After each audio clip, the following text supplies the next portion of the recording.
नमस्ते दोस्तों, कैसे हो आप सब। उम्मीद करती हूँ बहुत ही अच्छे होंगे। तो आज हम बात करेंगे इस वीडियो में एकादशी व्रत करने से क्या फल मिलता है। उत्पन्ना एकादशी का कथा, एकादशी व्रत का महत्व क्या है, जानेंगे इस वीडियो के माध्यम से। उससे पहले दोस्तों, यदि आप सब हमारे चैनल पे पहली बार आए हो तो प्लीज़ हमारे चैनल को सब्सक्राइब कर लीजिए। नीचे बेल आइकन बटन है, उसको प्रेस कर दीजिएगा ताकि आने वाले हर एक नोटिफिकेशन वीडियो आप तक सबसे पहले पहुँच सकें। ओम श्री विष्णुवे नमः।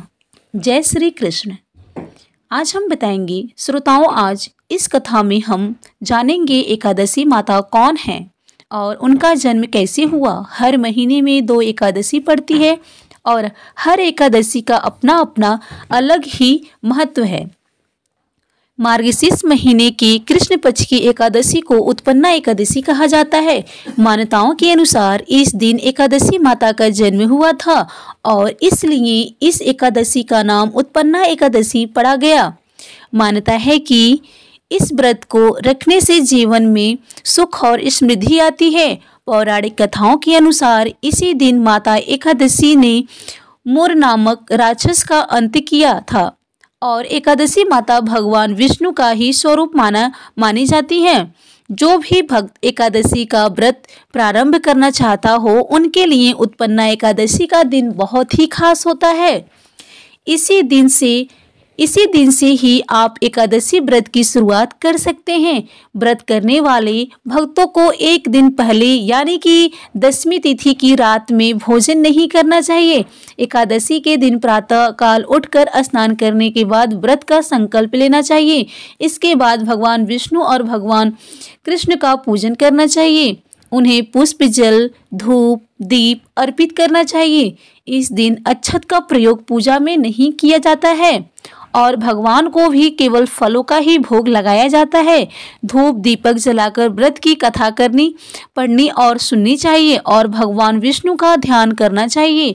दिन भर उपवास करके रात में पूजा करने के बाद अगर संभव हो तो रात्रि जागरण करना चाहिए।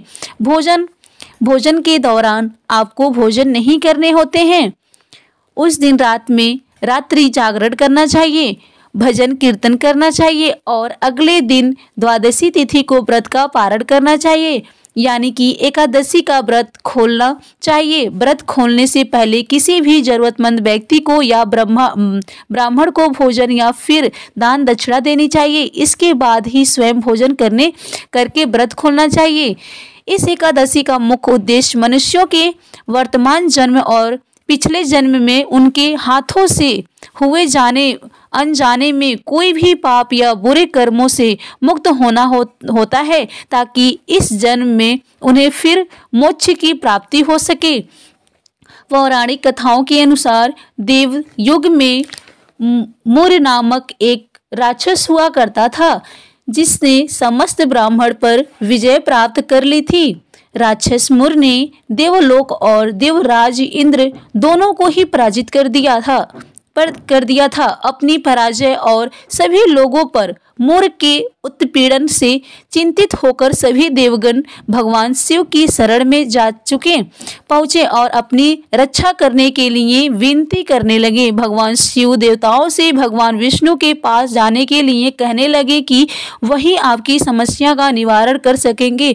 जब सभी देवता बैकुंठ धाम में पहुंचकर भगवान विष्णु को प्रणाम करते हैं और भगवान विष्णु को राक्षस मुर द्वारा किए गए विनाश और देवताओं को बंधकर बना लेने की बात बताते हैं। देवराज इंद्र की दैनिक प्रार्थना से भगवान विष्णु ने राक्षस मुर का वध करने का निश्चय किया। फिर भगवान विष्णु और मुर के बीच में विभीषण युद्ध शुरू हुआ, लेकिन भगवान विष्णु द्वारा चलाए जा रहे किसी भी अस्त्र शस्त्र का उस राक्षस पर कोई प्रभाव नहीं रहा था। इस बात को ध्यान में रखकर भगवान विष्णु ने मुर को मल्ल युद्ध करने के लिए आमंत्रित किया। दोनों के बीच ये युद्ध भी लगभग 1000 वर्ष तक चलता रहा, पर भगवान विष्णु भी अब मुर की शक्ति के आगे थकने लगे थे।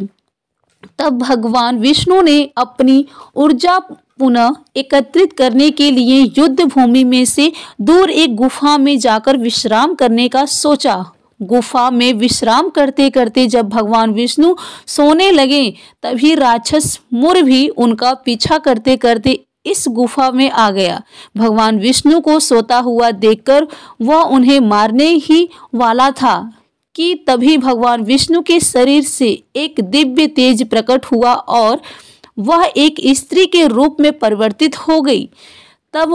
तब उस दिव्य तेज ने ही राक्षस मुर को युद्ध के लिए ललकार कर राक्षस मुर ने उस स्त्री की चुनौती स्वीकार कर ली। फिर दोनों में विभीषण युद्ध प्रारंभ हो गया। वहीं दिव्यमयी अपनी पूरी शक्ति से युद्ध कर रही थी। जब मुर थकने लगा तब इस बात का फायदा उठाकर उस दिव्यमयी स्त्री ने देखते ही देखते राक्षस मुर का वध कर दिया। युद्ध के कुछ समय बाद जब भगवान विष्णु की नींद टूटी, तब उन्होंने उस दिव्य स्त्री से पूछा कि वह कौन है और किसने इस राक्षस का वध किया।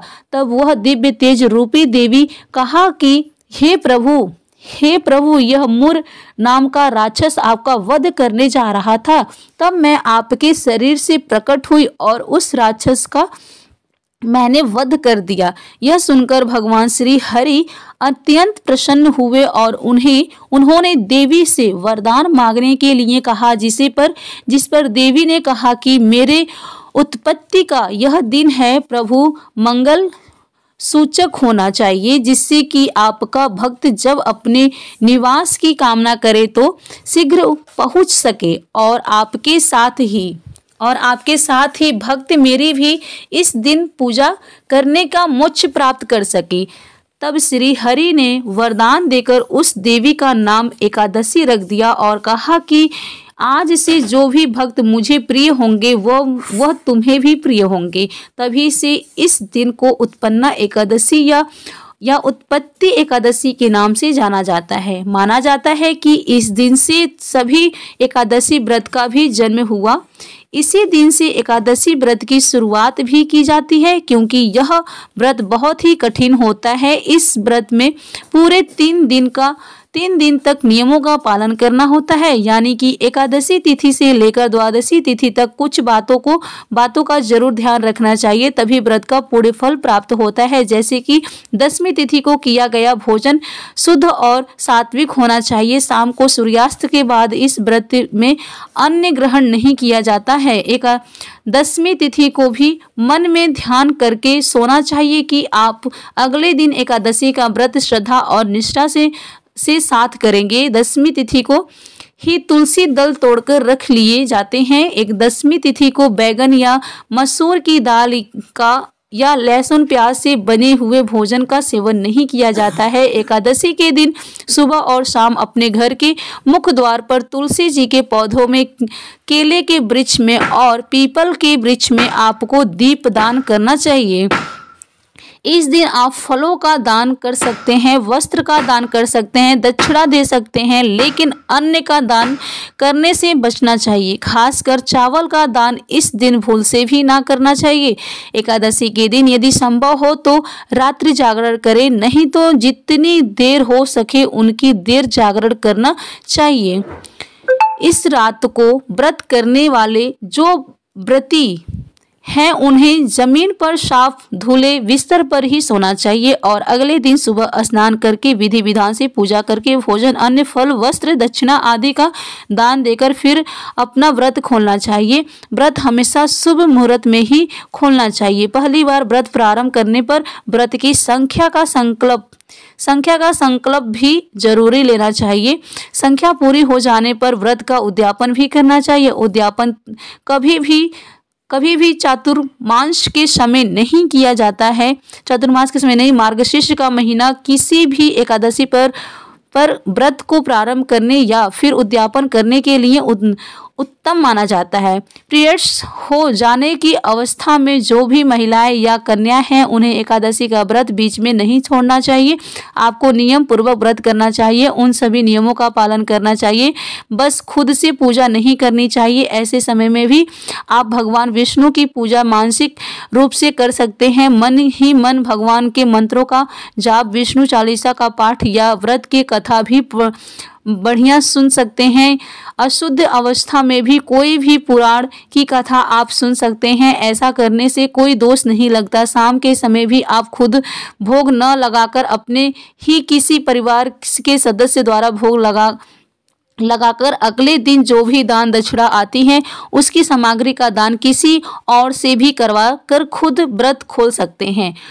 अब जानिए उत्पन्ना एकादशी की तिथि और शुभ मुहूर्त के बारे में। तो इस बार साल 2024 में 26 नवंबर मंगलवार को उत्पन्ना एकादशी है। इस दिन व्रत रखा जाएगा और 27 नवंबर को दशमी तिथि के नियमों का पालन किया जाता है। साल 2024 में इस तिथि की शुरुआत 26 नवंबर की सुबह 1:01 पर होगा, 25 नवंबर की रात्रि पर होगी। वहीं इसका समापन 27 नवंबर की देर सुबह 3:47 पर होगा, 26 नवंबर की देर रात पर होगा।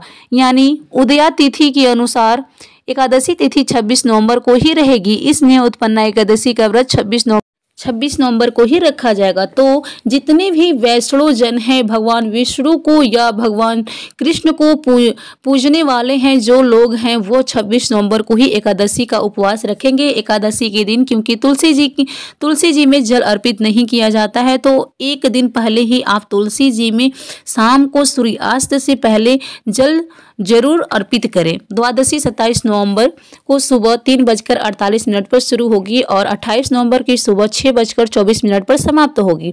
एकादशी का जो भी व्रत होता है वो हमेशा द्वादशी तिथि को शुभ मुहूर्त में ही खोला जाता है। इस दौरान पूजा मुहूर्त सुबह 9:31 से लेकर दोपहर 1:27 तक रहेगा। वहीं व्रत का पारण दोपहर 1:12 से लेकर के दोपहर 3:18 तक है।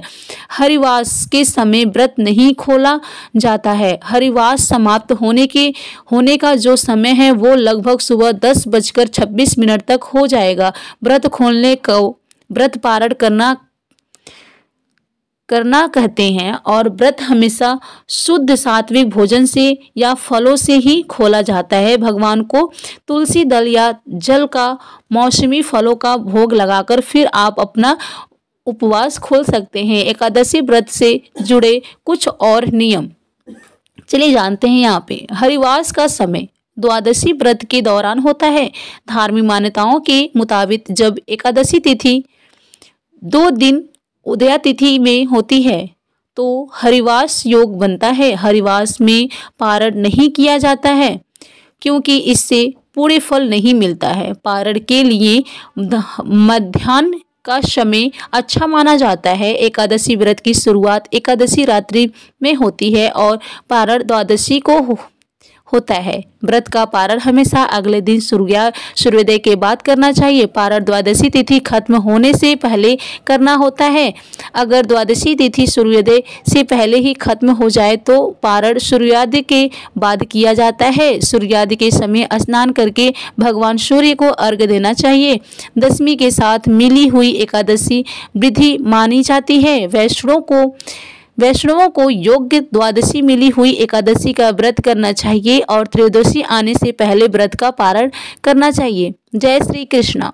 दोस्तों, अगर यह जानकारी और कथा आपको पसंद आई हो तो कृपया कमेंट करें, ज़रूर बताएं। वीडियो पसंद आया हो तो लाइक करें और ऐसी ही और भी बहुत सारी कहानियों को सुनने के लिए चैनल को सब्सक्राइब करें। तो चलिए फिर मिलते हैं नेक्स्ट वीडियो में। तब तक के लिए आप सभी का बहुत बहुत धन्यवाद। नमस्कार। स्वस्थ रहिए, सुरक्षित रहिए और जहाँ कहीं भी रहिए खूब खुश रहिए। धन्यवाद।